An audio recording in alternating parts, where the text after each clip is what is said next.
আসসালামু আলাইকুম ওয়া রাহমাতুল্লাহ। ইন্নাল হামদালিল্লাহ ওয়াসসালাতু ওয়াসসালামু আলা রাসূলিল্লাহ ওয়া আলা আলিহি ওয়া সাহবিহি ওয়া মান ওয়ালা, আম্মা বাদ। মহান আল্লাহ তাআলা দরবারে অসংখ্য লাখো কোটি কৃতজ্ঞতা প্রকাশ করছি যে আল্লাহ রাব্বুল আলামিন আমাদেরকে মাহে রমাদানের এই বরকতময় সময়ে ইফতার গ্রহণ করে মাগরিবের ফরজ নামাজ আদায়ের পরে মহান আল্লাহ তাআলার কালাম আল কোরআনকে শেখার এবং শুদ্ধ করার নিয়তে আমাদেরকে চমৎকার একটি আয়োজন রমাদানে কোরআন শিক্ষা কোর্সে যুক্ত হওয়ার তৌফিক দান করেছেন। এই জন্য আমরা সকলেই অন্তঃস্থল থেকে আল্লাহ তাআলার কৃতজ্ঞতা প্রকাশ করি, আলহামদুলিল্লাহ। আলহামদুলিল্লাহ। আলহামদুলিল্লাহ, আমরা আজকে আমাদের এই নিয়ে তৃতীয় ক্লাস, অর্থাৎ আমরা নিয়মতান্ত্রিক এর আগেও আমরা আরো দুইটি ক্লাস করেছি এবং আজকে আমরা তৃতীয় ক্লাসে এসে উপস্থিত হয়েছি, আলহামদুলিল্লাহ। এবং এটা ধারাবাহিকভাবে আমাদের দ্বিতীয় ক্লাস, অর্থাৎ ওরিয়েন্টেশন ক্লাসের পরে এটা আমাদের দ্বিতীয় ক্লাস। আজকের ক্লাসে আমরা উপস্থিত হতে পেরেছি। বিগত দুইটি ক্লাসে আমরা কোরআন শিক্ষার সাথে সম্পর্কিত বেশ কিছু গুরুত্বপূর্ণ কথা যেমন জেনেছিলাম, একই সাথে আমরা লাস্ট ক্লাসে আউযু বিল্লাহি মিনাশ শাইতানির রাজিম এবং বিসমিল্লাহির রহমানির রহিমকে আমরা সহিশুদ্ধভাবে প্র্যাকটিস করেছিলাম, আলহামদুলিল্লাহ। একই সাথে কোরআন তিলাওয়াত করার কিছু আদব এবং কোরআন পড়ার আগে কোন দোয়াগুলো পড়তে হয় এই বিষয়গুলো আমরা যেমন শিখেছিলাম, পাশাপাশি আমরা শিখেছিলাম আরবি 29টি হরফ থেকে প্রথম 4টি হরফ আমরা চিত্র সহকারে মাখরাজ সহকারে আমরা শিখেছিলাম, আলহামদুলিল্লাহ। তো আজকে এই ধারাবাহিকতায়, পূর্বের ধারাবাহিকতায় আজকে আমরা আরো বেশ কিছু গুরুত্বপূর্ণ হরফ আমরা মাখরাজ অর্থাৎ তাজবিদ সহকারে আমরা শিখবো ইনশাআল্লাহ তাআলা। তো আলহামদুলিল্লাহ, আমরা আমাদের আজকের ক্লাসটি শুরু করছি। তো আজকের ক্লাস শুরু করার পূর্বে আমরা জাস্ট আপনাদেরকে দুইটা বিষয় একটু দৃষ্টি আকর্ষণ করতে চাই।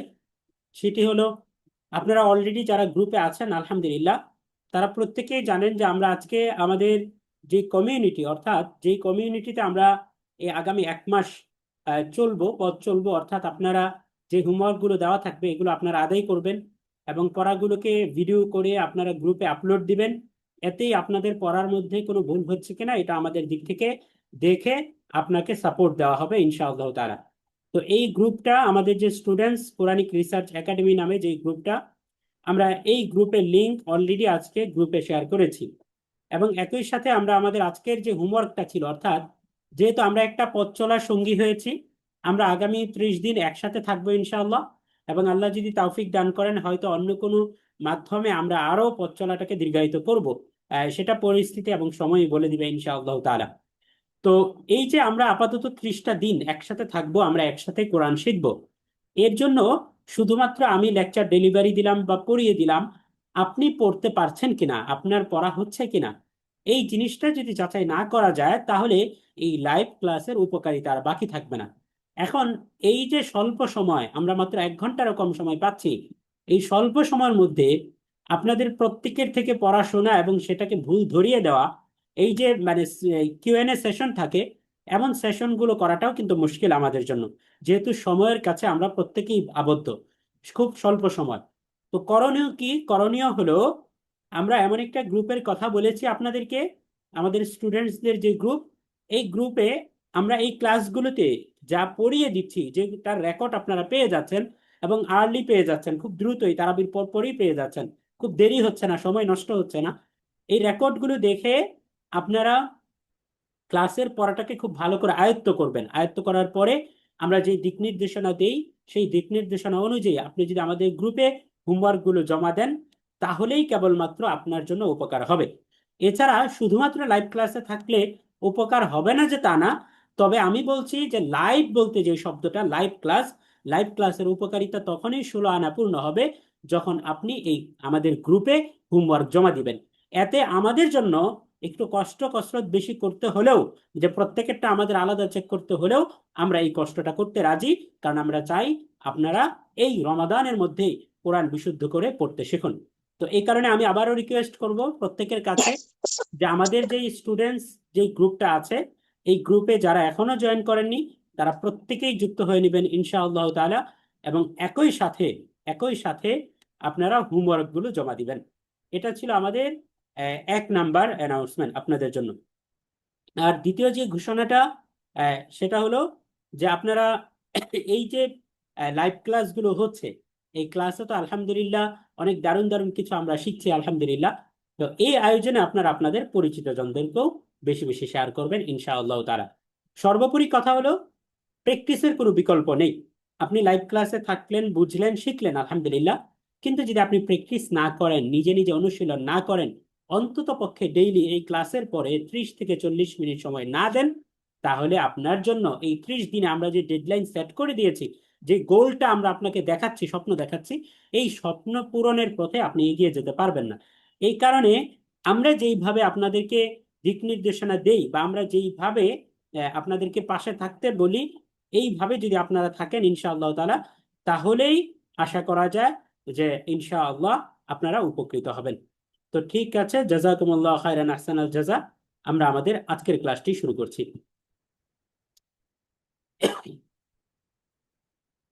তো আলহামদুলিল্লাহ আমরা দ্বিতীয় ক্লাসে এসে উপস্থিত হয়েছে, এবং এই ক্লাসেও আমরা পূর্বের ন্যায় আমরা বেশ কিছু বিষয় জানবো ইনশাআল্লাহ তাআলা।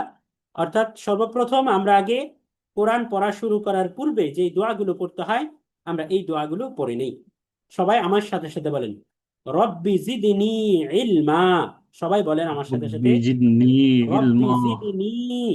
রব্বি বলে কোনো টান দিব না, জিদনি বলে টান দিব। রব্বি জিদনি ইলমা। ربي زدني علما আবার বলেন, রব্বি ربي জিদনি زدني ইলমা। علما ربي زدني علما ربي زدني علما. হ্যাঁ, রব্বি জিদনি ربي ইলমা। زدني علما ربي زدني ربي ربي زدني ربي علما. زدني علما হ্যাঁ, রব্বিশ রহলি সদরি। رب رب اشرح ربي لي اشرح صدري لي নিচের জন্য صدري আপনারা বলেন, اشرح সবাই বলেন, لي صدري. রব্বিশ রহলি সদরি رب رب ربي اشرح اشرح لي اشرح لي لي صدري صدري صدري ওয়ায়াসসির লি আমরি। ويسر لي ويسر ويسر لي لي أمري ওয়ায়াসসির লি আমরি। ويسر ويسر لي لي لي أمري أمري أمري হ্যাঁ, ওয়াহলুল উকদাতাম মিন লিসানি। واحلل واحلل عقدة عقدة من عقدة من لساني لساني ওয়াহলুল উকদাতাম মিন লিসানি। واحلل واحلل عقدة عقدة من من عقدة من لساني لساني উকদাতাম মিন লিসানি عقدة عقدة من عقدة من من لساني لساني ইয়াফকাহু واحلل কওলি। عقدة من يفقه لساني قولي. আচ্ছা, يفقه মাশাআল্লাহ। আশা করি এই قولي দুইটা দোয়া আমরা পড়তে পেরেছি আলহামদুলিল্লাহ। এবং আপনাদেরকে আরেকটা কথা মনে করিয়ে দিতে চাই, আমরা আমাদের গ্রুপে আলহামদুলিল্লাহ হোমওয়ার্ক জমা দেওয়ার যে গ্রুপ, এবং আমাদের আজকের যে হোমওয়ার্ক ছিল, অর্থাৎ আমরা গত প্রথম ক্লাসে দেখেছিলাম যে কোরআন পড়ার ক্ষেত্রে আমাদের অবস্থান সাধারণত 5টি ক্যাটাগরিতে হতে পারে। 1 নাম্বার ক্যাটাগরি হচ্ছে আমি একদমই পারি না, আরবি অক্ষরও চিনি না। এমন লোক এখানে থাকতে পারেন যে একদমই পারি না, আরবি অক্ষরই চিনি না, কোনটা আলিফ, কোনটা বা, কোনটা তা, কোনটা সা, এগুলো আমরা চিনি না। এটা প্রথম ক্যাটাগরির লোক। দ্বিতীয় ক্যাটাগরিতে এমন কেউ আছেন যে আরবি অক্ষর চিনতে পারি, তবে রিডিং পড়তে কষ্ট হয়, অর্থাৎ যখন শব্দগুলো আমরা পড়তে যাই তখন আমাদের জন্য রিডিং পড়তে কষ্ট হয়। এমন লোকও এখানে আছেন। তৃতীয় আরেকটা ক্যাটাগরি হচ্ছে যে রিডিং পড়তে পারি, তবে আমার পড়াটা শুদ্ধ হয় না। এমন ক্যাটাগরিরও এখানে লোক আছেন যে রিডিং পড়তে পারি, তবে পড়া শুদ্ধ হয় না। আরেক ক্যাটাগরির লোক আছেন যে কোরআন শুদ্ধ করে পড়তে পারি, তবে আরো ভালো করে শিখতে চাই। শেখার তো কোনো শেষ নেই। আমরা যে প্রতিটা ক্লাসে, লাস্ট ক্লাসে আমরা চিত্র সহকারে যেভাবে ভেঙে ভেঙে শিখিয়ে দিলাম, হয়তো খুব কম মানুষই এইভাবে আপনারা শিখেছেন। তাহলে শেখার তো কোনো শেষ নেই। তো অনেকে এখানে যুক্ত হয়েছেন যে আমি পড়তে পারি শুদ্ধ করে, আলহামদুলিল্লাহ, আরো শুদ্ধ করে শিখতে চাই। এবং 5 নাম্বার ক্যাটাগরি হচ্ছে যে আলহামদুলিল্লাহ আমরা খুব ভালো করে শুদ্ধ করে পড়তে পারি, তবে যা পারি না, যেই ব্যাপারে আমাদের মনের মধ্যে একটা দুঃখবোধ কাজ করে, আফসোস কাজ করে, যে বয়স আমার 40, বয়স আমার 50, কিংবা বয়স 60, জীবনে এত কঠিন কঠিন বিষয় সলভ করলাম, এই কেমিস্ট্রি, বায়োলজি, ফিজিক্সের মতো কঠিন কঠিন সূত্রগুলোকে আমরা সলভ করলাম, ম্যাথের মতো জিনিসকে আমরা পড়ে ফেললাম, দুনিয়ার তাবৎ জিনিস আমরা বুঝে ফেললাম, শুধুমাত্র বুঝলাম না আমার রব আমাকে কি বলছেন, কোরআনের মধ্যে আল্লাহ কি বলছেন, এই জিনিসটা, কোরআনের মধ্যে আল্লাহ তাআলা আমাদেরকে কি বার্তা দিচ্ছেন, এই বার্তাটাই আমরা বুঝলাম না, আমাদের পুরো জীবনটা কাটিয়ে দিলাম। যাদের মনের মধ্যে এই দুঃখবোধ এবং আফসোস কাজ করে, এমনও ক্যাটাগরির আমার এখানে লোক আছে। তার মানে 5 নাম্বার ক্যাটাগরি হচ্ছে কোরআন শুদ্ধ করে পড়তে পারি কিন্তু কোরআনের অর্থ ও মর্ম বুঝতে পারি না। তাহলে আমাদের হোমওয়ার্ক থাকবে ইনশাআল্লাহ তাআলা, আমরা আমাদের গ্রুপে তো পরিচয় পর্ব, আমার নাম এবং পরিচয় লিখে এবং আমি কোন স্তরে আছি, 5 স্তরের কোন স্তরে আমি আছি এই স্তরটা আমরা এখানে মেনশন করব। যে আমার আজকের অবস্থান হচ্ছে আমি 3 নাম্বার স্তরে আছি, রিডিং পড়তে পারি তবে শুদ্ধ হয় না। এটা এরপরে আমরা আমাদের এই যে একটা ভিডিও করব, যে আমরা লাস্ট ক্লাসে 4টা হরফ পড়েছিলাম, আউযু বিল্লাহ বিসমিল্লাহ পড়েছিলাম, আজকের ক্লাসে আমরা আরো 7টা হরফ পড়বো। তাহলে এই সবগুলো জিনিস যা আমরা পড়েছি এগুলোকে সঠিক উচ্চারণে আমরা একটা ভিডিও করে ওই গ্রুপে পোস্ট দিব। এটা আমার জন্য একটা রিমাইন্ডার হিসাবে কাজ করবে। আজকে হচ্ছে আমাদের দ্বিতীয় রমজান, আমরা 27 বা 28 রমজানে গিয়ে তখন আমরা দেখতে পারবো, আমার হিস্ট্রি রিচেক করতে পারবো যে আমার প্রথম দিন এই গ্রুপে যখন আমার যাত্রা শুরু হয়েছিল তখন আমার অবস্থান কেমন ছিল আমার পড়ার, এবং এখন কেমন, এই বিষয়টা আমরা বুঝতে পারবো ইনশাআল্লাহ তাআলা। তো ঠিক আছে, আমরা এই কাজটা হোমওয়ার্কে যারা বেশি গুরুত্ব দিব তাদেরই বেশি লাভ হবে এবং তারাই বেশি উপকৃত হবেন। তো চলেন আমরা আমাদের আজকের ক্লাস শুরু করার পূর্বে নিয়মতান্ত্রিক ভাবে আমরা আউযু বিল্লাহ এবং বিসমিল্লাহটা আরো একবার প্র্যাকটিস করে নিই, কারণ আউযু বিল্লাহ এবং বিসমিল্লাহটা আমাদের প্রতিবার কোরআন পড়ার ক্ষেত্রে কাজে লাগে। তো এটা যদি অশুদ্ধ থেকে থাকে তাহলে আমাদের জন্য খুব মুশকিল। তাহলে আমি একবার বলবো, আমার সাথে সাথে সবাই বলবেন। আউযু বিল্লাহি মিনাশ শাইতানির রাজীম। أعوذ بالله من الشيطان الشيطان الرجيم. أعوذ بالله من الشيطان الرجيم. أعوذ أعوذ بالله بالله من من الشيطان الشيطان الرجيم ما شاء الله. আরেকবার বলেন, أعوذ بالله من الشيطان الرجيم. أعوذ بالله من من الشيطان الرجيم. الرجيم بسم الله الرحمن الرحيم. بسم الله الرحمن الرحيم. بسم الله الرحمن الرحيم. بسم الله الرحمن الرحيم. আচ্ছা, আলহামদুলিল্লাহ। তো আউযু বিল্লাহ এবং বিসমিল্লাহর মাধ্যমে আমরা আমাদের মূল ক্লাসে প্রবেশ করলাম। তো আজকের ক্লাসের পড়াটা শুরু করার পূর্বে আমরা একবার একটু পিছনের ক্লাসের পড়াটা একবার স্মরণ করিয়ে দিতে চাই, যেন আপনারা আজকের ক্লাসের সাথে পূর্বের ক্লাসের একটা যোগসূত্র খুঁজে পান। তো গত ক্লাসে আলহামদুলিল্লাহ আমরা 4টি হরফ শিখেছিলাম। যেমন আমরা দেখেছিলাম আলিফ, এবং আমরা দেখেছিলাম বা, আমরা দেখেছিলাম তা, এবং দেখেছিলাম থা। আমরা এই 4টি হরফ আমরা পড়েছিলাম। আমরা আরেকবার খুব সংক্ষিপ্ত সময়ে এই হরফগুলো বলে যেতে চাই। আমরা সর্বপ্রথম দেখেছিলাম আলিফ। আলিফের ক্ষেত্রে আমরা দেখেছিলাম যে এই আলিফ হরফটি পড়তে গেলে বেশ কিছু বৈশিষ্ট্য আছে, যে কোনো টান দেওয়া যাবে না এবং এটা বারিক তথা পাতলা হবে, অর্থাৎ মুখ স্বাভাবিক রেখে পড়তে হবে, এবং এটা দেখতে অনেকটা লাঠির মতো, যে সোজা একটা লাঠির মতো, এবং গলা ও মুখের যে শূন্যস্থান আছে, এই যে আমরা লাল রেখাটা দেখতে পাচ্ছি, গলা এবং মুখের যে শূন্যস্থান, এই শূন্যস্থান থেকে এই আলিফ হরফটি উচ্চারিত হয়। তাহলে আমরা বলবো আলিফ, আলিফ, আলিফ, আ, আলিফ, আলিফ, কোনোটাই বলা যাবে না, বলতে হবে আলিফ, আলিফ, আলিফ। আচ্ছা, মাশাআল্লাহ। এরপর আমরা দ্বিতীয় হরফটা দেখেছিলাম, দ্বিতীয় হরফ দেখেছিলাম বা। বা হরফটি পড়তে গিয়ে আমাদের বেশ কিছু বিষয় খেয়াল রাখা উচিত ছিল। সেটা হচ্ছে যে নিচে এক নুক্তা যুক্ত বা হরফটি এক আলিফ টেনে পড়তে হবে। আমরা বলবো বা, বা, বা। নিচে এক নুক্তা যুক্ত বা হরফটি এক আলিফ টেনে পড়তে হবে। এবং বা হরফটি আমরা দেখেছিলাম যে বারিক বা পাতলা, তথা এটা মুখ স্বাভাবিক রেখে পড়তে হয়। এসবিএম মেথড অনুযায়ী আমি বলেছিলাম যে মোটা এবং পাতলা হরফের উচ্চারণ মোটা হয়, আবার হরফের উচ্চারণ পাতলা হয়। আরবিতে সাধারণত 7টি হরফকে আমরা 29টি হরফের মধ্যে সবসময় মোটা হিসাবে ধরে থাকি।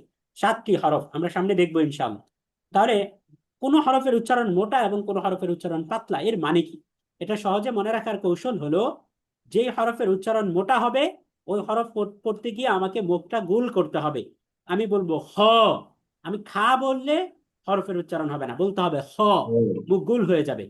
আর যেই হরফের উচ্চারণ বারিক তথা পাতলা, ওই হরফটা উচ্চারণের সময় মুখের অবস্থা থাকবে স্বাভাবিক, অর্থাৎ চ্যাপ্টা থাকবে। যেমন আমরা বলি বা, বা, এখানে যদি আমি ব, ব বলি তাহলে এটা ভুল হবে। তাহলে বারিক বা পাতলা এবং পোর বা মোটা, এই দুইটার পার্থক্য আশা করি আপনাদের কাছে এসবিএম মেথড অনুযায়ী ক্লিয়ার হয়েছে আলহামদুলিল্লাহ। এবং আমরা দেখেছিলাম যে এই বা হরফটি দেখতে অনেকটা নৌকার মতো, নৌকার যে পাটাতন থাকে দুই দিকে, এই নৌকার মতো দেখতে বা হরফটি। এবং দুই ঠোঁটের ভেজা অংশ থেকে, এই যে আমরা উপরের চিত্রের মধ্যে মার্ক করা আমরা দেখতে পাচ্ছি, অর্থাৎ ঠোঁটের যে অংশটা ভিতরের দিকে থাকে এবং যে অংশটা সাধারণত সবসময় ভেজা থাকে, এই অংশ থেকেই বা হরফটি উচ্চারিত হয়, কোনো কষ্ট কসরত করা ছাড়া। শুধুমাত্র আমরা দুইটা ঠোঁটকে মিলাবো আর বা হরফ উচ্চারিত হয়ে যাবে।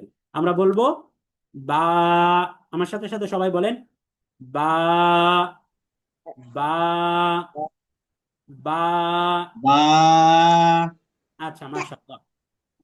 এরপর আমরা দেখেছিলাম যে তা হরফ, বা এবং তা হরফের মধ্যে আকৃতিগত দিক থেকে সেম, একেবারে হুবহু সেম, কিন্তু সেম হলেও পার্থক্য হচ্ছে বা হরফের নিচে এক নোক্তা ছিল আর তা হরফের উপরে দুই নোক্তা, তা হরফের উপরে দুই নোক্তা। এবং তা হরফটিও একইভাবে বা এর মতো এটাও বারিক বা পাতলা তথা মুখ স্বাভাবিক রেখে পড়তে হবে। তবে এটার মাখরাজ তথা উচ্চারণ স্থল ভিন্ন। যেমনটা আমরা উপরের চিত্রে দেখতে পাচ্ছি যে বা হরফটি জিহ্বার আগা, সামনের যে উপরের দিকের দুই দাঁত আছে, এই দুই দাঁতের গোড়ার সঙ্গে লাগবে। আমরা উপরের চিত্রটার দিকে যদি একটু খেয়াল করি, জিহ্বার যে অংশটা নীল হয়ে রয়েছে, বেদনার রং নীল, এই যে নীল হয়ে রয়েছে, এই অংশটা স্পর্শ করেছে দাঁতের গোড়াকে, উপরের দুই দাঁতের গোড়া, নিচের পাটির দাঁত না, উপরের পাটির দাঁতের সামনের দুইটা দাঁত, এই দুই দাঁতের গোড়াকে স্পর্শ করেছে। তাহলে আমি বলেছিলাম যে আমরা এই হরফগুলোকে, অনেকে আছেন যে পারেন, হয়তো মনে করতে পারেন যে এই জিনিসগুলো আমরা কেন দেখবো না। দেখেন, এই জিনিসগুলো আমরা অনেক সময় পারি, কিন্তু আমার নিজের সূক্ষ্ম ভুল হয়, এটা আমরা ধরতে পারিনি। তাহলে আমরা এইভাবে প্র্যাকটিস করার চেষ্টা করব। আমি যেভাবে পড়াই, আমার স্টাইল হচ্ছে যে এই যে চিত্রটা আমি আপনাকে দিয়েছি, আপনি সর্বপ্রথম হরফ উচ্চারণের আগে মুখের অঙ্গভঙ্গিটাকে এমন করবেন। তো আপনারা প্রত্যেকেই সেম এই চিত্রের মতো জিহ্বার আগাটাকে ওই উপরের দুই দাঁতের গোড়ার সঙ্গে লাগান। হুম, লাগিয়ে তারপর উচ্চারণ করেন তা। আমরা একালিফ টেনে তা, তা, তা, তা, তা, তা। তা, তা, তা, আচ্ছা, তা, তাহলে আশা করি তা, তাটাও বুঝতে পারছি আলহামদুলিল্লাহ। এরপরে আমরা সা হরফটি দেখেছিলাম। সা, সা হরফটির ক্ষেত্রেও একই ধরনের বিষয়, অর্থাৎ পার্থক্য হচ্ছে আকৃতি হুবহু বা এবং তায়ের মতো এক, নৌকার মতো দেখতে। পার্থক্য হচ্ছে নুক্তার, অর্থাৎ নুক্তার বিবেচনায় পার্থক্য হয়। সা হরফের উপরে তিন নুক্তা চলে আসে। তাহলে তিন নুক্তা যদি আমরা দেখি উপরে, তাহলে এটাকে আমরা বলবো সা। তাহলে দেখেন, উপরে তিন নুক্তাযুক্ত হরফটি, অর্থাৎ এই সা হরফটি একালিফ টেনে পড়তে হবে। এবং বরাবরের মতো এই হরফটিও বারিক বা পাতলা তথা মুখ স্বাভাবিক রেখে পড়তে হবে, মুখকে গোল করা যাবে না। এবং দেখতে ডিঙ্গি নৌকার মতো, যেটা আমরা বা তা এর ক্ষেত্রেও বলেছিলাম। পার্থক্য হচ্ছে উচ্চারণ স্থল। দেখেন, তা এর ক্ষেত্রে ছিল জিহ্বার আগাই ঠিক আছে, তবে এটা দাঁতের গোড়ার সাথে লাগতো, উপরের পাটির দুইটা দাঁতের গোড়ার সাথে। চিত্রের দিকে খেয়াল করেন, উপরের পাটির সামনের দুই দাঁতের গোড়ার সাথে লাগতো। এখন শুধুমাত্র পজিশনটা চেঞ্জ হবে, গোড়া থেকে আগাই চলে আসবে। জিহ্বার আগা এবং উপরের, সামনের উপরের যে দুই দাঁত, এই দুই দাঁতের আগা, দুই আগাকে স্পর্শ করবে। আমরা আগে শেষ করি। হ্যাঁ, এমন করেন সবাই আমার সাথে, সবাই জিহ্বার আগা এবং উপরের, সামনের উপরের যে দুই দাঁত, এই দুই দাঁতের আগা লাগান। সা, লাগিয়ে তারপরে উচ্চারণ করুন। সা, সা, তা, খুব সা, নরম হবে, পাতলা হবে। তা, সা, সা, সা, তা, সা। তা, ছা বললে ভুল হবে, কানাবুনি ছা, ছা বলা যাবে না, ছা বলা যাবে না, সাও বলা যাবে না, সাও বলা যাবে না, সাও বলা যাবে না, বলতে হবে সা, সা। তা, আর এই সা হরফটা তা, সঠিকভাবে আপনি তখনই উচ্চারণ করতে তা, পারবেন যখন এই চিহ্ন অনুযায়ী মুখের শেপ মিলবে, অর্থাৎ জিহ্বার আগা এবং উপরের দাঁতের আগা, এই দুই আগা স্পর্শ করবে, তখনই ইনশাআল্লাহ তাআলা সঠিক হরফটা উচ্চারণ হবে। তাহলে আমরা বলি সবাই, তা, সা, থা, তা, থা, থা, সা, থা, থা, থা। আচ্ছা, মাশাআল্লাহ। তা, আচ্ছা, মাশাআল্লাহ। তাহলে আমরা 4টি হরফ পড়েছিলাম লাস্ট ক্লাসে। তো এই 4টি হরফের পাশাপাশি আমরা আজকের ক্লাসে আরো 7টি হরফ শিখবো ইনশাআল্লাহ তাআলা। তো সবাই খুব মনোযোগ দিবেন, আমরা অল্প সময়েই বলবো, এবং যেহেতু ক্লাসের রেকর্ড থাকবে ইনশাআল্লাহ, পরবর্তীতে আপনারা দেখে নিতে পারবেন। তো আজকের 7টি হরফের প্রথম যে হরফটি আমরা দেখতে পাচ্ছি তা হচ্ছে জিম। আমার সাথে একবার বলেন, জিম, জিম, জিম, বলেন। জিম, হ্যাঁ, চলেন আমরা আগে জিমের পরিচয়টা তার বংশ সহকারে নিয়ে আসি। পরিচয়টা আগে দেখি, তারপর আমরা তাকে উচ্চারণ করবো ইনশাআল্লাহ তাআলা। দেখেন, জিম, জিম পড়তে খেয়াল রাখি, অর্থাৎ বেশ কিছু বিষয় আমাদের খেয়াল রাখতে হবে। 1 নাম্বার, নিচে এক নোক্তা যুক্ত জিম হরফটি 3 আলিফ টেনে পড়তে হবে। তার মানে আগে আমরা যেরকম বাতাসা, এটা আমরা 1 আলিফ টেনে পড়েছিলাম, জিমটা ব্যতিক্রম, জিমের ক্ষেত্রে আমাদেরকে 3 আলিফ টেনে পড়তে হবে, অর্থাৎ একটু দীর্ঘ সময় টানতে হবে। এটা 1 নাম্বার বিষয়। এবং জিমের ক্ষেত্রে আরেকটা খুব ইম্পর্টেন্ট সাইন আমরা মনে রাখবো, সেটা হচ্ছে জিমের ক্ষেত্রে নুক্তা থাকে নিচে। এখন প্রশ্ন করতে পারেন যে কি ব্যাপার হুজুর, আপনি বললেন জিমের ক্ষেত্রে নুক্তা থাকে নিচে, কিন্তু আমরা তো এখানে জিমের মাঝখানে দেখতে পাচ্ছি, পেটে দেখতে পাচ্ছি। এখন এই জায়গায় মাঝখানে দেখতে পারলেও সব জায়গায় আমরা মাঝখানে দেখব না, বরং আমরা সামনে গেলেই দেখব যখন জিমটা এই মুক্ত থেকে বের হয়ে যখন কারো সঙ্গে জোটবদ্ধ হবে, অন্য কোনো হরফের সাথে যুক্ত হবে, তখন এই নিচের অংশটা পড়ে যাবে, শুধুমাত্র এই এতটুকু অংশ বাকি থাকবে, শুধু এই এতটুকু।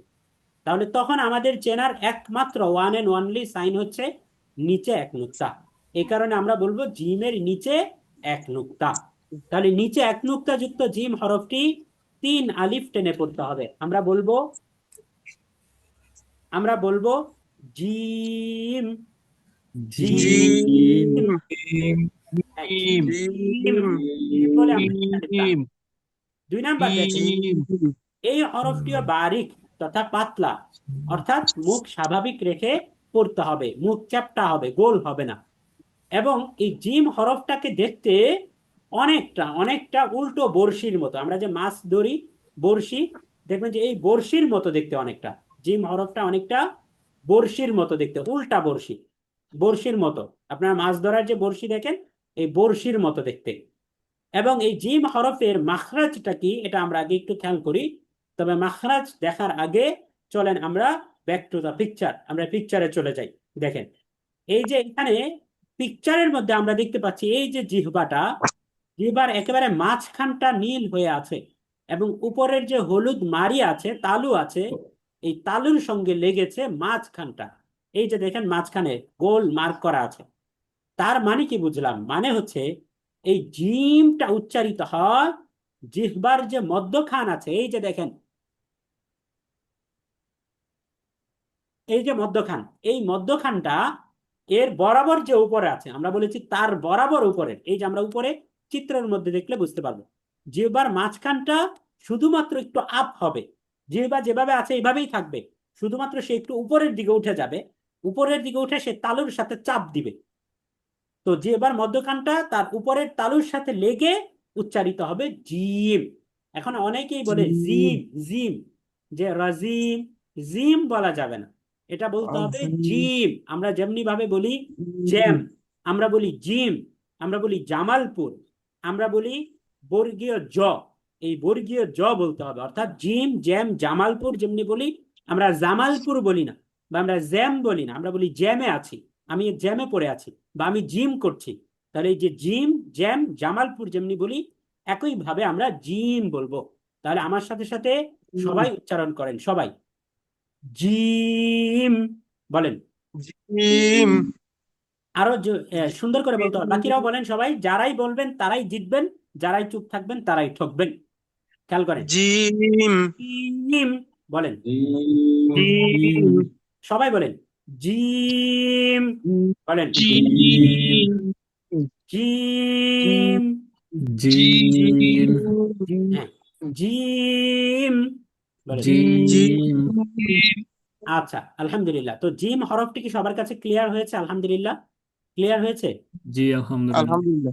দেখেন এই যে জিমটাকে আমরা বড় করে দেখেছি এর আকৃতি বোঝার জন্য। আমরা আগে মুক্ত হরফগুলি চিনি, মুক্ত হরফগুলি চিনলে তারপরে যুক্ত অবস্থায় কি পরিবর্তন হয়, তার দেহের মধ্যে কি বিকৃতি ঘটে বা কেমন পরিবর্তন ঘটে এটা আমরা বুঝতে পারবো ইনশাআল্লাহ তাআলা। এরপরে দেখেন আমরা পরের যে হরফ অর্থাৎ জিমের পরের হরফটি হচ্ছে একই ধরনের, রূপ এক, চেহারা এক, পার্থক্য হচ্ছে শুধুমাত্র নামে। নাম হচ্ছে তার হা, যা এখানে নুক্তা নেই। যদি নুক্তা না থাকে তখন আমরা এটাকে বলবো হা। এখন খেয়াল করেন এই হা হরফটি উচ্চারণ শেখার আগে আমরা হা হরফের বৈশিষ্ট্যগুলোকে দেখে নিই। এক নাম্বার দেখেন হা হরফটি হচ্ছে নুক্তা মুক্ত, জিম হরফে ছিল নুক্তা যুক্ত। নুক্তা মিন্স পয়েন্ট, অর্থাৎ আমরা যে বিন্দু বলি, বিন্দু, এই যে আমরা যে বিন্দু বলি না, full stop, full stop, full stop বা বিন্দু বা পয়েন্ট, এই ফুল স্টপকেই আমরা আরবিতে বলি নোক্তা। নোক্তা মানে ফোঁটা, আমরা বলতে পারি ফোঁটা। তাহলে নোক্তা মুক্ত অর্থাৎ এই হা হরফের মধ্যে কোনো নোক্তা আসে না।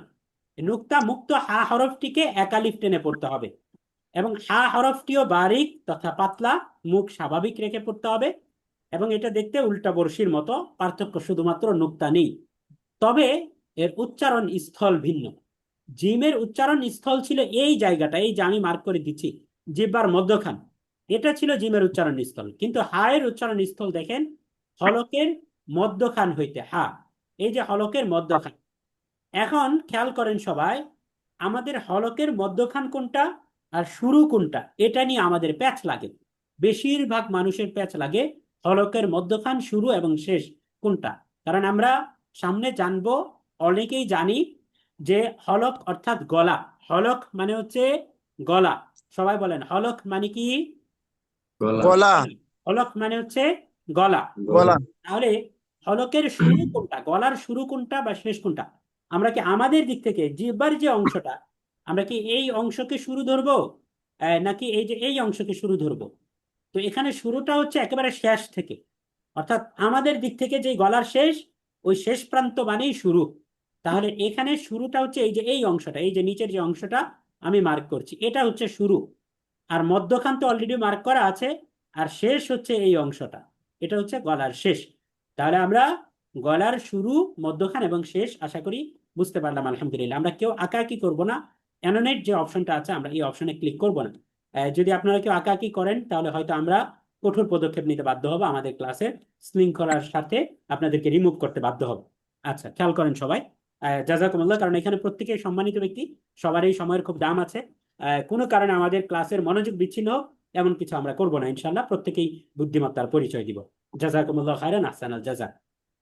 তাহলে দেখেন এই হা হরফটি উচ্চারণ হয় হলক বা গলা এর মাঝখান থেকে। আমরা প্রত্যেকেই এই গলার মাঝখানে হাত দেই, এই যে আঙ্গুল, একটা আঙ্গুল, এই গলার যে উঁচু জায়গাটা আছে দেখেন, উঁচু জায়গা, এই জায়গার মধ্যে আমরা হাত দেই, হাত দেই, প্রত্যেকেই হাত দেই। হাত দিয়ে আমরা উচ্চারণ করব, আমার সাথে সাথে বলেন হা, বলেন হা। হা। হা হা। কি বলা যাবে না, হা, হা না বলা যাবে না, বলতে হবে হা হা হা হা হা হা হা। হা। সবাই বলেন হা। হা হা হা হা হা হা হা হা। হা। হা হা হা। হা হ্যাঁ হা ভিতর থেকে, গলার হা ভিতর থেকে বলেন হা হা, হা। হা। বলেন হা। হা হা, বলেন হা। হা। হা আমরা কোরআন পড়তে, হা। খেয়াল হা করেন, কোরআন পড়তে এসেছি, আল্লাহর কালাম পড়তে এসেছি। লজ্জা আছে কোনো? লজ্জা না আছে? কোনো না লজ্জা নেই। আল্লাহর কালাম পড়তে গিয়ে যে যে বয়সে আছি কোনো লজ্জা নেই। আমরা একেবারে লজ্জা, ভয়, জড়তা, দ্বিধা, সংশয়, যত ধরনের বাধা প্রতিবন্ধকতার শব্দ আছে সব কিছু আমাদের জীবনের ডিকশনারি থেকে মুছে ফেলি এবং আমরা কিছুক্ষণের জন্য পাগলা হয়ে যাই। আমরা পাগলার মতো চিল্লাবো, আমরা আওয়াজ করব, প্র্যাকটিস করব, তাহলে ইনশাল্লাহ আমরা শিখতে পারবো। তাহলে আমার সাথে সাথে বলেন হা, বলেন হা, হা হা, হা বলেন হা হা হা হা হা হা হা হা হা। বলেন না, হ্যাঁ আ করেন। এই আমরা এক দুইবার দেখে নিবো। এটা ইনশাআল্লাহ তাআলা আপনারা প্র্যাকটিস করবেন ইনশাআল্লাহ। হ্যাঁ, তাহলে আমি আরেকবার বলি, আমার সাথে সাথে বলেন। হা, বলেন হা হা। হা হ্যাঁ, আচ্ছা, মাশাআল্লাহ। তাহলে আশা করি আপনাদের কাছে হা হরফটিও ক্লিয়ার হয়েছে আলহামদুলিল্লাহ। আমরা রেকর্ড ভিডিও দেখে আরো লম্বা সময় ধরে আমরা প্র্যাকটিস করবো ইনশাআল্লাহ তাআলা। এরপরে আমরা যে হরফটি দেখতে পাচ্ছি একই ধরনের হরফ, অর্থাৎ এটা হচ্ছে হ। প্রথমটার মধ্যে জিমের মধ্যে আমরা দেখেছিলাম নুক্তা ছিল নিচে, অর্থাৎ এই যে বিন্দু বা পয়েন্ট, এই যে ফুল স্টপ, এটাকে আমরা বলছি নুক্তা। তাহলে এই নুক্তাটা, এটা ছিল জিমের ক্ষেত্রে নিচে, হায়ের মধ্যে টোটাল নুক্তা ছিলই না, খ এর মধ্যে সে হচ্ছে উপরে। তাহলে আমরা যদি কখনো এই যে শেপ আছে এতটুকু যদি আমরা দেখি যে উপরে এই যে এই এতটুকু শেপ দেখবো এবং উপরে এক নুক্তা, তাহলে এটাকে আমরা বলবো হ। আর যদি নিচে এক হ নুক্তা থাকে তাহলে সেটা হবে জিম, যদি কোনো নুক্তাই না থাকে তাহলে সেটা হবে হা। তাহলে এটা হচ্ছে হ। এখন এই হ হরফটি পড়তে গিয়ে আমাদের বেশিরভাগ আমরা ভুল করি। অনেকে এটাকে বলে খা খা। আমরা তো ভাই এখানে খাইতে আসি নাই, তাহলে খা খা কেন বলবো? আমরা বলবো এটাকে খ। আমরা কি বলবো? খ খ। খ এই খ হরফটি হচ্ছে সেই 7 বোনের এক বোন, যে বোনটা সবসময় মোটা হয়। 7টা আরবি হরফ আছে যে হরফগুলো সব সময় মোটা হয়, কোনো কন্ডিশনের কারণে মোটা না। যেমন দেখেন র এবং লাম, এই দুইটা হরফ আছে শর্ত সাপেক্ষে মোটা হয়। র হরফের উপরে যদি জবর বা পেশ থাকে তাহলে মোটা হবে, কিংবা আরো বেশ কিছু সিচুয়েশনে র বলি আমরা, নতুবা আমরা সাধারণত জের থাকলে বলি রা রা। তাহলে কখনো রা হয়, কখনো র হয়। লাম হরফটা আল্লাহ শব্দের মধ্যে মধ্যে মধ্যে যখন থাকে তখন এটা কখনো আল্লাহ হয়, কখনো আল্লাহ হয়। তার মানে বোঝা গেল র এবং লাম এই দুইটা হরফ এমন যেগুলো কন্ডিশন শর্ত সাপেক্ষে কখনো মোটা হয়, কখনো পাতলা হয়। তবে হ হরফটা হচ্ছে এমন 7 সিস্টার্স এর এক সিস্টার্স, যারা সব সময় মোটা হয়। অর্থাৎ কখনো এটা কি হয় না, পাতলা হয় না। তবে জের হলে পাতলা হয়, জের ছাড়া স্বাভাবিকভাবে সবসময় এটা মোটা হবে। তাহলে হ, আমরা বলবো এটাকে হ। আমার সাথে সাথে খ সবাই বলেন হ। বলেন হ। খ হ্যাঁ, খ। সবাই বলেন খ। আচ্ছা, মাশাআল্লাহ। তাহলে দেখেন খ হরফের বৈশিষ্ট্যগুলো আমরা দেখে ফেলি। খ হরফের উপরে এক নুক্তা যুক্ত হ হরফটি এক আলিফ টেনে পড়তে হবে, অর্থাৎ আমরা বলবো হ। এবং খ হরফটি হচ্ছে পোর। ওই যে পোর বলেছিলাম। এখন গত ক্লাসে আমরা পোর এবং বারিক এই দুটা টার্ম বা পরিভাষা ইউজ করিনি, এতে অনেকে মন খারাপ করেছেন হয়তো, যে আমরা হিসেবে শিখে এসেছি ছোটবেলা থেকে, এখন আপনি কেন পোর এবং বারিক বলেন না? এই কারণে আপনাদের সবার মন রক্ষার্থে আমরা এখানে পোর এবং বারিকটাও অ্যাড করে দিয়েছি। তাহলে দেখেন পোর মানে হচ্ছে মোটা, এটা একটা ফার্সি শব্দ। পোর মানে মোটা। আর মোটা বলতে কি বলেছিলাম? বলেছিলাম যে মুখ গোল করে পড়তে হবে।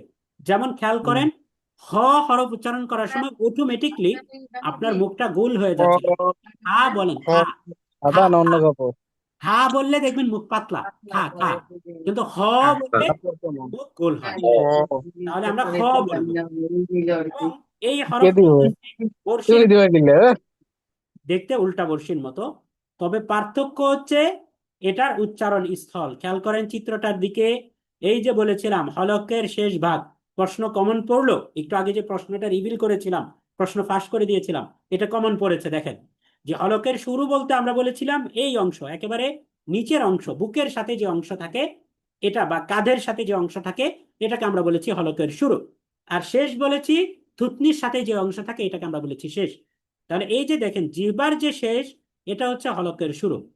তাহলে এটা হচ্ছে হলকের শেষ ভাগ। তাহলে হলকের শেষ ভাগ হতে হ হরফটি উচ্চারিত হবে। তাহলে আমার সাথে সাথে সবাই সুন্দর করে বলেন হ। জোরে জোরে বলেন, পাগলের মতো হ। বলেন, খ হ্যাঁ বলেন হ। খ হ্যাঁ খ হ। বলেন হ সবাই, খ হ। হ খ হ্যাঁ, খ আচ্ছা। তাহলে খ হরফটি ক্লিয়ার হয়েছে সবার কাছে আলহামদুলিল্লাহ? ক্লিয়ার হয়েছে? আলহামদুলিল্লাহ আচ্ছা, আলহামদুলিল্লাহ। যেহেতু সময় কম আমরা দ্রুত সামনে বাড়ি। তাহলে আমরা দেখেন, খেয়াল করেন, আমরা একটা জনরার 3টা হরফ শেষ করলাম, দেখতে সেম একই রকম ছিল, অর্থাৎ উল্টো বর্ষির মতো, শুধু পার্থক্য ছিল নুক্তার মাধ্যমে। নিচে নুক্তা থাকলে একটা হয়ে যায় জিম, নুক্তা যদি উপরে চলে যায় তাহলে হয়ে যায় হা, হয়ে যায় হ। আর যদি নুক্তা না থাকে তাহলে সেটাকে আমরা বলি হা। তাহলে এই হা জিম, হা এবং হ, জি এই তিনটাকে আমরা জি প্র্যাকটিস করব, সামনে আসছে হা ইনশাআল্লাহ। আচ্ছা, ও আমরা যারা আশপাশে কথা বলবো ইনশাল্লাহ আমরা মাইকটাকে মিউট করে নিব নিজ দায়িত্বে। এরপরের আমরা পরের যে হরফটা দেখতে পাচ্ছি এই হরফটা নাম হচ্ছে দাল। আমার সাথে সাথে সবাই বলেন দাল, বলেন ডাল দাল, বলেন সবাই ডাল বলেন দাল, দাল। ডাল, ডাল এখন আপনাদের জন্য দাল, একটা গুড নিউজ আছে। গুড নিউজ হচ্ছে আপনারা অলরেডি এই হরফ পড়ে ফেলেছেন। কেন পড়ে ফেলেছেন? কারণ তা এবং দাল এবং সামনে আসবে ক, ক, দাল এবং তা, এই তিনটা ও হরফ ডালটা একই জায়গা থেকে উচ্চারণ হয়। যেমন উপরের চিত্রের মধ্যে আমরা দেখতে পাচ্ছেন যে তায়ের ক্ষেত্রে যেমন বলেছিলাম যে জিহ্বার আগা, এই যে ও সামনের উপরের ডালটা দুই দাঁতের গোড়ার সাথে লাগিয়ে উচ্চারিত হবে তা। এখানে নিচে দেখেন আরবিতে লেখা আছে আদ্দালু ওয়াত্তা, তার মানে এই দুইটা হরফের মাখরাজ এক। মাখরাজ মিন্স উচ্চারণ স্থল, অর্থাৎ যেই জায়গা থেকে হরফটা উচ্চারিত হয় সেটাকে আমরা বলি মাখরাজ, বের হওয়ার জায়গা। তাহলে দেখেন এই তা এবং দাল দুইটা যেহেতু একই জায়গা থেকে উচ্চারিত হয়, দুইটার উচ্চারণের ধরনও এক। এবং আরো সুখবর হচ্ছে দুইটাই পাতলা হরফ, মোটা হরফ না। একটু পরে আমরা দেখবো ত, ত হরফটা আবার মোটা। একই জায়গা থেকে উচ্চারণ হয় কিন্তু হরফের উচ্চারণ মোটা, ধরন চেঞ্জ হয়ে যায় মুখে। কিন্তু তা এবং দাল এই দুইটা হরফ উচ্চারণের ক্ষেত্রে মুখের গঠন একই রকম থাকে, স্বাভাবিক থাকে, পাতলা ভাবে উচ্চারিত হয়। তাহলে খেয়াল করেন আমরা প্রথমে দালের বৈশিষ্ট্যগুলো দেখে ফেলি। দেখেন দাল হরফটি হচ্ছে নুক্তা মুক্ত, অর্থাৎ এই দাল হরফের মধ্যে কোনো নুক্তা থাকে না, নুক্তা মুক্ত হরফ হচ্ছে দাল। তাহলে নুক্তা মুক্ত হরফটি তিন আলিফ টেনে পড়তে হবে, একটু লম্বা করতে হবে, এবং এটা বারিক বা পাতলা তথা মুখ স্বাভাবিক রেখে পড়তে হবে। এবং এর মাখরাজ বা উচ্চারণ স্থল হলো জিহ্বার আগা, সামনের উপরের যে পাটি আছে দাঁতের পাটি, এই উপরের দাঁতের পাটির সামনের যে দুই দাঁত, এই দুই দাঁতের গোড়ার সঙ্গে লাগিয়ে উচ্চারিত হয়। আমরা চিত্রের মধ্যে দেখতে পাচ্ছি জিহ্বার আগাটা সামনের উপরের যে দুই দাঁত, এই দুই দাঁতের গোড়ার সাথে লাগছে এবং ওই অংশটা নীল হয়ে আছে। তাহলে আমরা বলবো ডাল, বলেন সবাই ডাল, ডাল ডাল, ডাল, ডাল বলে টান দিতে হবে। ডাল এসবিএম মেথডে কি বলেছিলাম আমি, যে আগে মুখের শেপটা আমরা চিত্রের মতো করার চেষ্টা করব, অর্থাৎ এই জিহ্বার আগাটাকে আগে দাঁতের গোড়ার সাথে লাগাই, এরপর আমরা হরফ ওইখানে লাগানো অবস্থায় হরফ উচ্চারণ করব। প্রথম কিছুদিন এইভাবে প্র্যাকটিস করলে তারপরে ইনশাল্লাহ অটোমেটিকলি আপনার জিহ্বা ওখানে চলে যাবে, আপনার আলাদা কোনো কষ্ট কসরত করতে হবে না। তাহলে সবাই আগে মুখের শেপটা এমন করি, দাল, বলেন ডাল, ডাল দাল, ডাল, ডাল দাল। আচ্ছা, ডাল, ডাল ডাল যদি আশা করি আমাদের ক্লিয়ার হয়েছে আলহামদুলিল্লাহ। এরপর যে আমরা দেখেন আরেকটা হরফ জাল, এই জাল হরফ এর মধ্যে পার্থক্য কি? দেখেন দাল হরফের মতো এটা ছিল। এখন দাল এবং জাল দুইটা দেখেন একই রকম। এখন এটাকে আমরা কি বলতে পারি? যে দাল এবং জালকে সহজে মনে রাখার জন্য আমরা বলতে পারি, আমরা যে ইংরেজিতে আমরা লেটার দেন এবং ইয়া আছে যে লেস দেন আমরা বলি, গ্রেটার দেন এবং লেস দেন, দেখেন এই চিহ্নটার সাথে মিলে কিনা। তো তো এটা হচ্ছে দাল। বা আমরা একটা লাঠিকে বাঁকা করলে যেমন পাই, মাঝখান থেকে যদি আমরা বাঁকা করে ফেলি তাহলে এটা হচ্ছে দাল। আর এই দালের উপরে যখন একটা নুক্তা থাকে তখন এর নাম হয়ে যায় জাল। যেহেতু নুক্তা চলে আসছে এবং পাশাপাশি এর উচ্চারণ স্থলটাও চেঞ্জ হয়ে গিয়েছে। তবে ইম্পর্টেন্ট বিষয় এবং ডাল খুশির বিষয় সেটা হচ্ছে আমরা পূর্বে যে পড়েছি সা, সা পড়েছি তা সা, হুবহু সা যে জায়গা থেকে উচ্চারিত হয় এই রাল হরফটাও একই জায়গা থেকে উচ্চারণ হয়। একই সাথে জ হরফ যা আমরা সামনে পড়বো এটাও একই জায়গা থেকে উচ্চারণ হয়। অর্থাৎ একটা জায়গা থেকে তিনটা হরফ উচ্চারণ হয়, র, রাল, সা। তার মানে 3 in 1 শিখবেন একটা, হয়ে যাবে তিন, শুধু জাস্ট সা করতে হবে। তাহলে খেয়াল করেন আমরা জালের বৈশিষ্ট্যগুলো একবার পড়ে ফেলি, তারপর আমরা এর উচ্চারণটা প্র্যাকটিস করব। জাল পড়তে গিয়ে খেয়াল রাখি যে উপরে এক নুক্তা যুক্ত, তার মানে জালের উপরে এক নুক্তা থাকবে। এই উপরে এক নুক্তা যুক্ত জাল হরফটি তিন আলিফ টেনে পড়তে হবে। এবং এই হরফটিও বারিক তথা পাতলা, অর্থাৎ মুখ স্বাভাবিক রেখে পড়তে হবে। এবং এই হরফের মাখরাজ যা আমরা সায়ের ক্ষেত্রেও পড়ে এসেছি, যে জিহ্বার আগা সামনের উপরের দুই দাঁতের শুধুমাত্র পজিশন চেঞ্জ, আগায় চলে আসবে। দালের ক্ষেত্রে ছিল গোড়ায়, তায়ের ক্ষেত্রে ছিল গোড়ায়, আর এখন সা এবং জালের ক্ষেত্রে হয়ে যাবে আগা, অর্থাৎ 1 ইঞ্চি নিচে চলে আসবে, দাঁতের নিচে চলে আসবে। তাহলে জিহ্বার আগা এবং সামনের উপরের দুই দাঁতের আগার সঙ্গে লাগিয়ে উচ্চারিত হয়, যেমন আপনারা এখানে দেখতে পাচ্ছেন। এই যে আমরা অনেক সময় আছে না, যে কোনো ভুল কাজ করে ফেললে আমরা জিহ্বায় কামড় দিয়ে ফেলি, যে ইস কি করলাম। আমরা অনেক সময় ভুল কিছু করে ফেললে বা লজ্জাজনক কিছু করে ফেললে আমরা কিন্তু কি করি, ইস এমন করে ফেলি আমরা, অর্থাৎ জিহ্বার কামড় দিয়ে ফেলি। তাহলে এই যে জিহ্বার আগার মধ্যে যেমনি ভাবে কামড় দেই, এইভাবে আমাদের স্পর্শ করতে হয়। তাহলে দাঁতের আগা এবং জিহ্বার আগা এই দুইটাকে আমরা একসাথে লাগাই, এমন করি সবাই। হ্যাঁ, এরপর আমরা জাল বলেন। জাল জাল জাল জাল জাল বলা যাবে না, দেখেন, জাল জাল বলা যাবে না, এখানে কোনো ঝাল নাই। তাহলে ঝাল, জাল, ঝাল কোনোটাই বলা যাবে না, বলতে হবে লাল। বলেন জাল জাল হ্যাঁ। জাল এবং যারা জাল আছে যে আমারটা ঝালও বলা যাবে না, ঝালও বলা যাবে না, তাহলে আমি লাল কিভাবে বলবো, তাদের জন্য সলিউশন হচ্ছে মাখরাজ, অর্থাৎ জিহ্বার আগা মিলাবেন আর আগা মিলাবেন, অটোমেটিকলি লাল বন্ধ হয়ে উচ্চারণ হবে। তাহলে বলেন লাল, জাল লাল, জাল লাল, জাল লাল, জাল লাল, জাল লাল। জাল মাশাআল্লাহ। তাহলে খেয়াল করেন, আমরা আশা করি এই জাল হরফটিও বুঝতে পেরেছি, আলহামদুলিল্লাহ। আজকের ক্লাসে আমরা আর বাকি দুইটা হরফ দেখবো, একটা হচ্ছে র এবং জা। এই দুইটা হরফ দেখলেই আমাদের আজকের ক্লাস শেষ হয়ে যাবে ইনশাল্লাহ, আর খুব অল্প সময় হবে। আমরা যখন জিনিস অর্থাৎ কোনো আহ, ধর্মীয় জ্ঞান চর্চা করা হয়, তখন আজানের জবাবটা দেরিতেও দেওয়া যায় মাসালা অনুযায়ী। তো আমরা ক্লাস শেষে অবশ্যই প্রত্যেকের কাছে রিকোয়েস্ট থাকবে, যারাই আমরা আজান শুনছি, হয়তো সময় ভেদে এক একজন এক এক সময় শুনবো, প্রত্যেকে আজানের জবাব দিয়ে নিবে ইনশাল্লাহ। পরের হরফটি হচ্ছে র। র হরফটি দেখেন, পরের হরফটা হচ্ছে র। র র হরফ। র হরফ করতে গিয়ে এই হরফটিও আমরা দেখতে পাচ্ছি নুক্তা মুক্ত, তার মানে র হরফের মধ্যেও কোনো নুক্তা থাকে না। এখন যখন আমি এই কথাটা বললাম যে নুক্তা মুক্ত, তার মানে বোঝা গেল নুক্তা যুক্তও মনে হয় আছে। হ্যাঁ, নুক্তা যুক্তও আছে। এই র হরফের উপরে যদি আপনি একটা নুক্তা দিয়ে দেন, তাহলে এর নাম হয়ে যাবে জা। তাহলে যেহেতু নুক্তার কারণে হরফের নামের পার্থক্য হয়ে যায়, এই কারণে আমরা নুক্তা মুক্ত এবং নুক্তা যুক্ত এই কথাটাকে এখানে অ্যাড করেছি। তাহলে দেখেন, র হরফের প্রথম কথা হচ্ছে যে নুক্তা মুক্ত র হরফটি এক আলিফ টেনে পড়তে হবে। এখানে বলতে হবে র, র, র। দেখেন এখানে যেহেতু আকার দেইনি, রা বলিনি, তার মানে এখানে রা বলা যাবে র।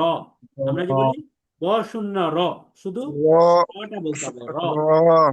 এবং র হরফটা কোর বা মোটা, অর্থাৎ মুখ গোল করে পড়তে হবে। তার মানে আমরা যদি রা বলি রা রা, তাহলে ভুল হবে, বলতে হবে মুখ গোল করে র, র, র, র, র,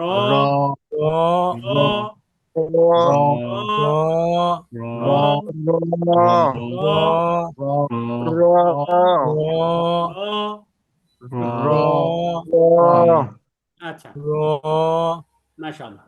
এরপরে দেখেন, র হরফের মাখরাজটা বোঝাটা খুব ইম্পর্টেন্ট আমাদের জন্য, যে র হরফটা কোথা থেকে উচ্চারিত হয়। দেখেন বলা হয়েছে জিহ্বার আগার উল্টো পিঠ।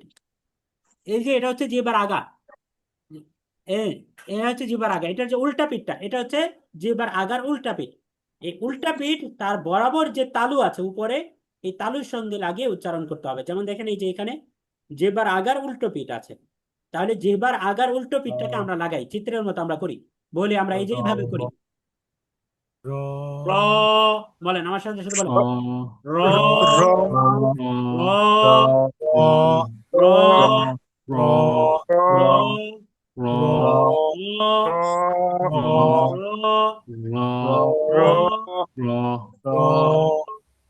র, র, তাহলে আশা করি এই র হরফটিও বুঝতে পেরেছেন, আলহামদুলিল্লাহ। আমরা নেক্সট ক্লাসে আরেকটু প্র্যাকটিস করব, সময় নেই ইনশাল্লাহ। এরপরের হরফটা আমরা যেটা দেখতে পাচ্ছি ঝা, ঝা হরফ, ঝা। ঝা এর মধ্যে পার্থক্য হচ্ছে শুধুমাত্র উপরে এক নোক্তা, ঝা তার মানে উপরে এক নোক্তা যুক্ত ঝা হরফটি এক আলিফ টেনে পড়তে হবে, র এর মতোই সেম, একই জনরার। র এবং ঝা দুইটা একই গ্রুপের, এবং এক গ্রুপে পড়েছে বিদায় দুইজনেই এক আলিফ টানতে হবে। তাহলে পার্থক্য হচ্ছে র হরফের উপরে কোনো নুক্তা ছিল না, আর ঝা হরফের উপরে নুক্তা আছে। তাহলে দেখেন উপরে এক নুক্তা যুক্ত যা হরফটিকে এক আলিফ টেনে পড়তে হবে, এবং এই যা হরফটি বারিক বা পাতলা তথা মুখ স্বাভাবিক রেখে পড়তে হবে। গুরুত্বপূর্ণ বিষয় হচ্ছে এই যা হরফের মাখরাজ।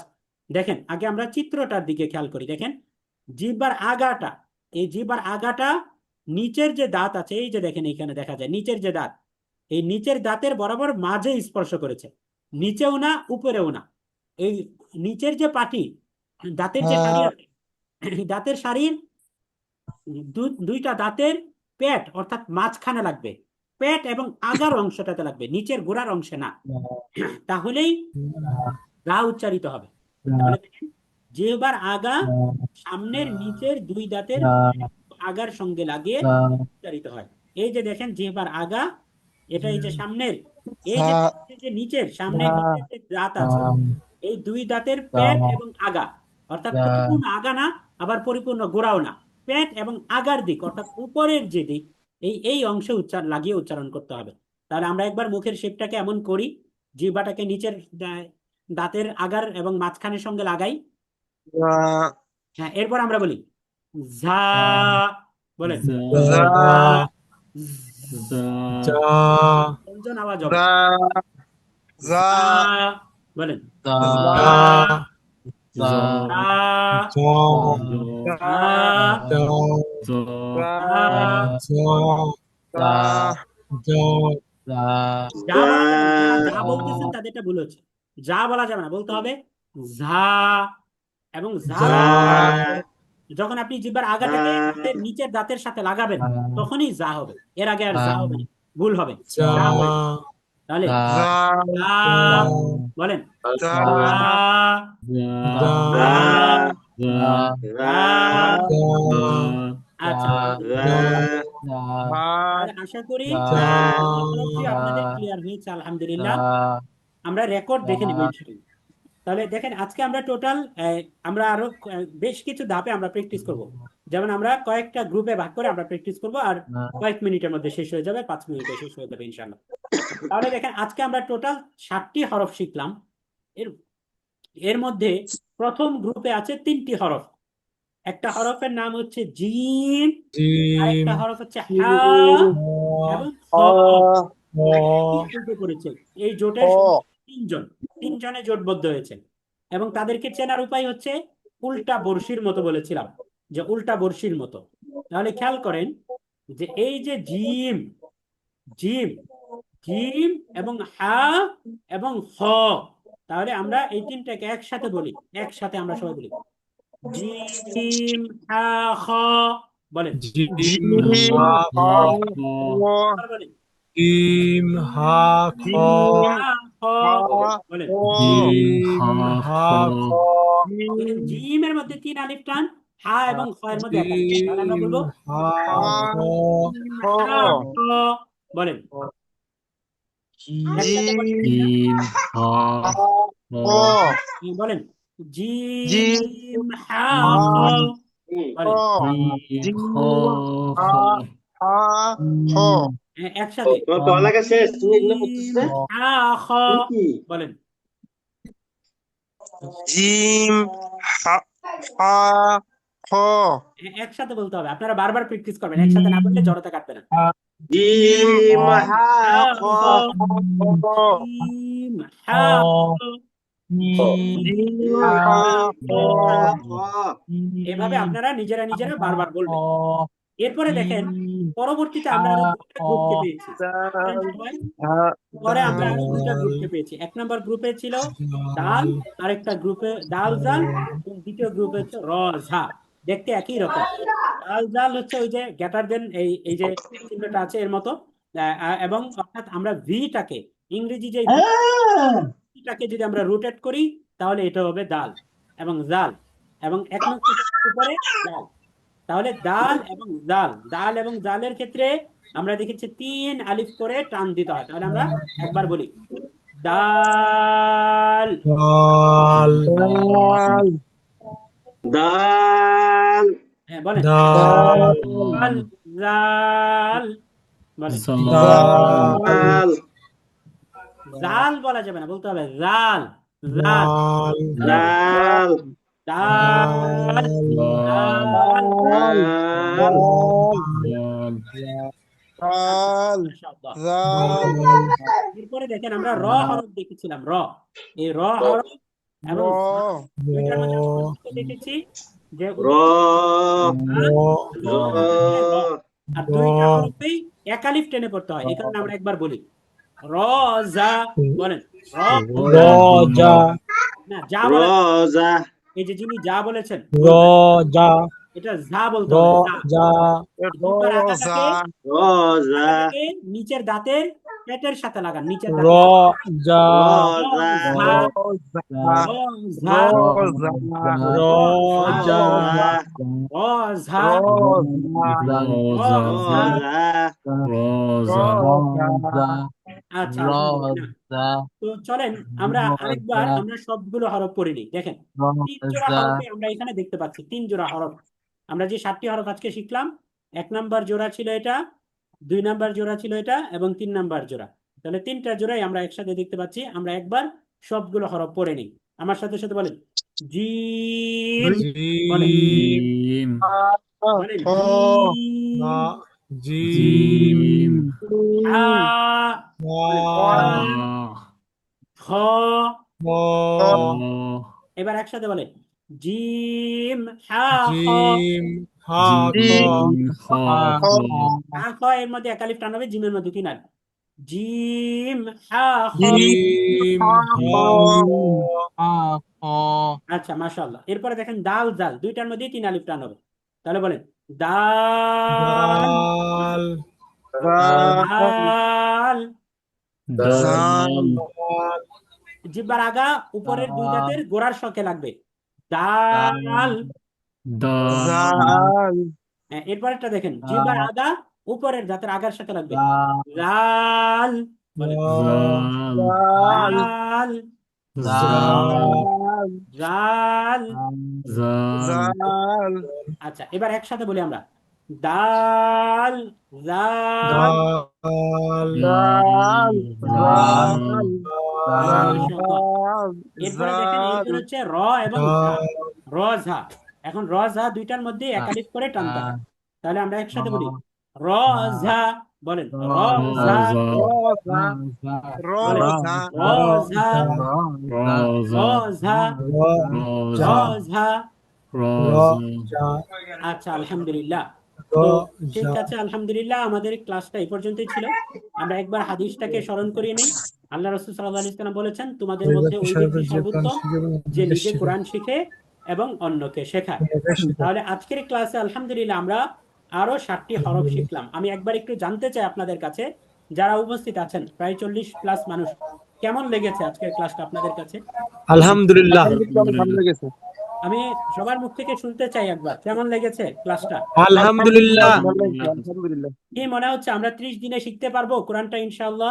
ইনশাআল্লাহ ইনশাআল্লাহ শিখতে পারবো ইনশাআল্লাহ শিখতে পারবো, তবে একটা শর্ত আছে। শর্তটা হচ্ছে আমাদের লেগে থাকতে হবে, মাটি কামড়ে পড়ে থাকতে হবে, গ্রুপে যুক্ত হতে হবে, এবং হোমওয়ার্ক গুলো আদায় করতে হবে। আমরা যখন হোমওয়ার্ক গুলো করব, লেগে থাকবো, প্রতিদিন লাইভ ক্লাস করব, তাহলে ইনশাআল্লাহ তাআলা 30 দিন পরে, অর্থাৎ 27 রমজানের পরেই ইনশাআল্লাহ তাআলা আমরা আমাদের এই কোরআন শেখার প্রতি একবারে মাদ গুন্না তাজবিদ সহকারে আমরা ইনশাআল্লাহ তাআলা পড়তে পারবো।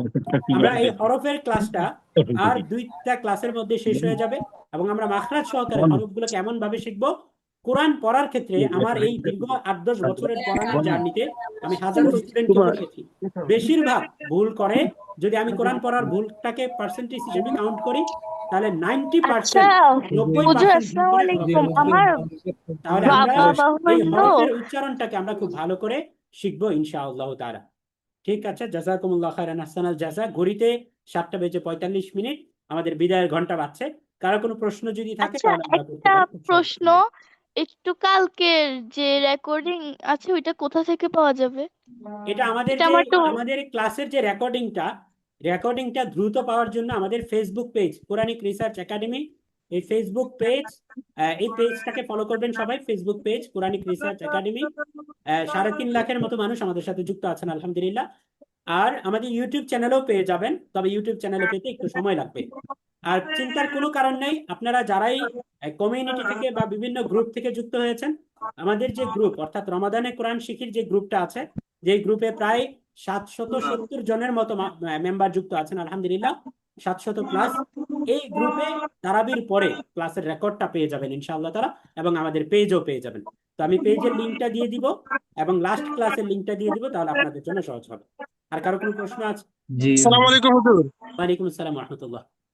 হুজুর ওই যে হোমওয়ার্ক যে জমা দেওয়ার যে গ্রুপটা ওটাতে আমি করে রাখছি, ওটা আচ্ছা হচ্ছে অ্যাকসেপ্ট করার বিষয়টা আর আচ্ছা, কি হুজুর, অ্যাড ইনশাআল্লাহ তারা করার। ইনশাআল্লাহ যেহেতু রমাদান মাস, আমরা অপেক্ষা করব খুব দ্রুত ইনশাআল্লাহ তারা অ্যাকসেপ্ট করে নেওয়া হবে, খুব দ্রুতই। যারা আমাদের জি আসসালামু আলাইকুম। স্টুডেন্ট কোরআনিক রিসার্চ একাডেমি গ্রুপে যুক্ত হননি, তারা গ্রুপে লিঙ্কটাকে এই পিন করে রাখা আছে, গ্রুপের লিঙ্ক এবং আজকের হোমওয়ার্ক, এইগুলোকে দেখে ইনশাআল্লাহ তাহলে আপনারা গ্রুপে যুক্ত হয়ে নেবেন।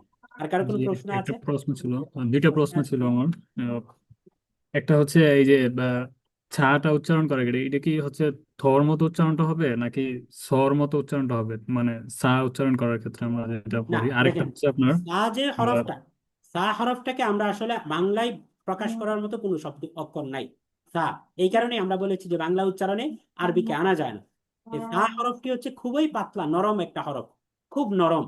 এবং এই সা হরফটি তখনই উচ্চারণ হবে, আমরা অনেক সময় বলি না সা সা সা সা সা, অর্থাৎ যখন জিহ্বার আগা দাঁতের আগার সাথে মিলবে তখনই সা উচ্চারিত হবে। এটাকে বাংলায় আসলে আমরা অপারগ হয়ে ছ দিয়ে প্রকাশ করি, অপারগ হয়ে। আমাদের হাতে আর কোনো অপশন নাই, বুঝাইতে তো হবে, কিন্তু জি এটা সঠিক না। বাংলায় কোনোভাবে প্রকাশ করা সম্ভব না সা হরফটি। সা হরফটি তখনই উচ্চারণ হবে যখন আপনি জিহ্বার আগা এবং উপরের দাঁতের আগাকে মিলাবেন এইভাবে, সা বলবেন, সা, ছ তাহলে এইভাবে খুব নরম ভাবে সা, ছা বলা যাবে না, ছা বা সা সা সা সা ছা, কোনোটাই বলা যাবে না, বলতে হবে সা সা ছ ছ সা। ছ। মাশাআল্লাহ। আর কারো জি, কোনো প্রশ্ন? আরেকটি প্রশ্ন ছিল। আরেকটা হচ্ছে যে এক আলিফ, দুই আলিফ, তিন আলিফ, এটা যে কিভাবে নির্ধারণ করা হয়? কারণ আমরা তারাবি নামাজে দেখি মোটামুটি অনেক শর্ট একটা টান দেয়, আবার হচ্ছে কারীদের আচ্ছা, ক্ষেত্রে এটা দেখা যায় অনেক বড় হয়। হ্যাঁ, মানে এক এখানে আলিফ এটা মাশাআল্লাহ খুব কিভাবে দারুণ, নির্ধারণ? খুব দারুণ প্রশ্ন করেছেন, জাযাকাল্লাহ। প্রথম প্রশ্নের প্রথম উত্তরে আসি। 1 নাম্বার উত্তর হচ্ছে যে আমরা একালিফ যে টান বলছি, অর্থাৎ হরফের একালিফ এবং 3 আলিফ টান কেন? এটা কি আমাদের মন গড়া মতো? না। ধরেন জিম হরফটাকে সঠিকভাবে তার জায়গা থেকে উচ্চারণ করার জন্য আপনাকে এই 3 আলিফ টান দিয়ে যখন পড়বেন তখনই সঠিকভাবে উচ্চারণ হবে। এইভাবেই মূলত এখানে মার্কিং গুলো করা, যে কোথায় একালিফ টান হবে, কোথায় 3 আলিফ টান হবে। এখন কথা হলো যে একালিফ এবং 3 আলিফ টানকে আমরা মেজার করব কিভাবে, মাপবো কিভাবে? এর দুইটা উপায়। আদিকালে আমরা বলতাম যে একটা সোজা আঙ্গুলকে স্বাভাবিক অবস্থায় শোয়ানো, এই যতটুকু সময় লাগে, একটা সোজা আঙ্গুল, এটা স্বাভাবিক অবস্থায় শোয়াতে যতক্ষণ সময় লাগে, এটা হচ্ছে একালিফ। এখন এটা তো আমাদের জন্য মুশকিল, তাহলে মুশকিলের আসান উপায় হচ্ছে আমরা এখন বর্তমানে বলি 1 সেকেন্ড পরিমাণ, যে একালিফ মানে 1 সেকেন্ড পরিমাণ টানতে হবে। এখন আপনারা বলবেন যে হুজুর এটাও তো মুশকিল হয়ে গেল, 3 আলিফ মানে 3 সেকেন্ড পরিমাণ টানতে হবে। এখন সমাধানটা কি? সমাধান হচ্ছে, আমি বলি যে প্র্যাকটিসের সময় যখন আমরা প্র্যাকটিস করছি, আমরা নিজেরা শিখছি, তখন আমরা একালিফের জায়গায় একটু বাড়িয়ে টান দিব। এটা আমার ব্রেনকে একটা রিমাইন্ডার, ব্রেনের জন্য এটা একটা মেসেজ যাবে যে এখানে আমার টান আছে। এবং 3 আলিফের জায়গায় আমরা আরো বেশি টান দিব। কেন? কারণ 2 দিন পরে আমরা যদি এখন একালিফের যতটুকু টান 1 সেকেন্ড, আমরা যদি এখানে এটার পরিমাণ আধা সেকেন্ড করে ফেলি, তাহলে 2 দিন পরে আর টানেই দিতে পারবো না, টানেই খুঁজে পাওয়া যাবে না। এ কারণে প্রথম দিকে প্র্যাকটিসের জন্য আমরা একালিফকে আরেকটু বেশি টানবো, 3 আলিফকে আরো বেশি টানবো, এটা প্র্যাকটিসের স্বার্থে। এবং কিছুদিন পরে গেলে এটা অটোমেটিকলি আপনি বুঝবেনও না কিভাবে এটা আপনার সেট হয়ে গেছে। উত্তরের দ্বিতীয় অংশ হচ্ছে যে তারাবির মধ্যে আমরা এখন দেখে থাকি যে কোথাও 3G গতিতে, কোথাও 5G, কোথাও 6G গতিতেও পড়ে, মানে এত স্পিডে পড়ে। এখন এর কারণ হচ্ছে দেখেন, তারাবির আসল মজা পেতে হলে আপনাকে হদর অর্থাৎ ধীরে ধীরে ধীরে ধীরে পড়তে হবে। এখন এইভাবে যদি ধীরে ধীরে পড়ি আমরা খতমে কোরআন, এমনিতেই এক কাতার একতলা এখন ভরে না, তাহলে দেখা যায় যে লুকেই পাওয়া যাবে না। অনেক জায়গায় মাশাআল্লাহ, অনেক জায়গায় পরিবেশ এবং মুসল্লিরাও তৈরি হয়েছে, সেখানে ধীরে ধীরে নামাজ পড়ে, টেনে টেনে পড়তে পারে। কিন্তু বেশিরভাগ জায়গায় আমাদেরও অবস্থা এমন যে আরো বলি যে হুজুর আরো স্পিড বাড়ান, যেই হুজুর যত স্পিডে পড়তে পারে ওই হুজুরে বলি খুব কর্রা হাফেজ, খুব স্পিডে। অথচ বেশি ইয়াদ করার জন্য ধীরে ধীরে পড়া লাগে। তাড়াতাড়ি অল্প ইয়াদে তাড়াতাড়ি পড়া যায়, কিন্তু ধীরে ধীরে পড়তে হলে বেশি ইয়াদ লাগে। কিন্তু আমরা যেই হুজুর খুব তাড়াতাড়ি পড়তে পারে, একেবারে পুরো কারেন্টের গতিতে আমরা কই যে খাই সেরে হুজুরের কি গতি। তো এই যে দেখেন আমাদের মুসল্লিদের মাইন্ডও এমন, আবার আমাদের পরিবেশও এমন, এই কারণে আমরা অনেক সময় আসলে খুব তাড়াতাড়ি পড়া হয়। এই ক্ষেত্রে পরিপূর্ণভাবে এক আলিফ এবং তিন আলিফ সঠিক মানে পরিপূর্ণভাবে আসে না। তবে যদি অল্পও আসে এতে অর্থের তেমন পরিবর্তন হবে না, কিন্তু যদি একদমই ছেড়ে দেওয়া হয় তাহলে আবার শব্দ পরিবর্তন হয়ে অর্থের পরিবর্তনের সম্ভাবনা আছে। ঠিক আছে, জাযাকুমুল্লাহ খাইরান, আহসানাল জাযা। আপনাদের আর যার যা প্রশ্ন আছে সেগুলো আপনারা আমাদের স্টুডেন্টস কমিউনিটিতে দিবেন ইনশাল্লাহ, এবং যারা এখনো যুক্ত হননি গ্রুপে মেসেজটা দেওয়া আছে, পিন করে রাখা আছে, সেটাতে আপনারা যুক্ত হয়ে নেবেন। জাযাকুমুল্লাহ খাইরান, আহসানাল জাযা। সবাইকে আবারও এই আয়োজনটি যেহেতু বুঝতেই পারছেন যে কেমন মনে হচ্ছে, শিখতে পারবেন না ইনশাল্লাহ আমাদের ইনশাআল্লাহ। কেমন মনে হচ্ছে সবকিছু?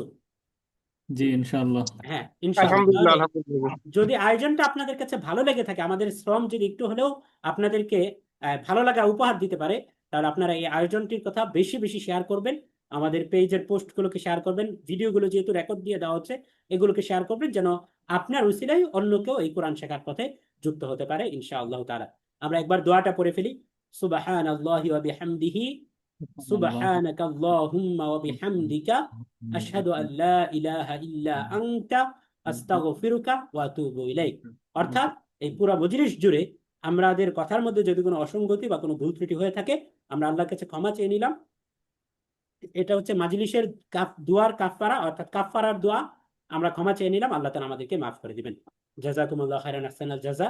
আসসালামু আলাইকুম ওয়া রাহমাতুল্লাহ। দেখা হবে আগামীকাল বাদ মাগরিব 6টা 45 মিনিটে ইনশাআল্লাহ তাআলা। ইলা লিকা। আসসালামু আলাইকুম ওয়া রাহমাতুল্লাহ।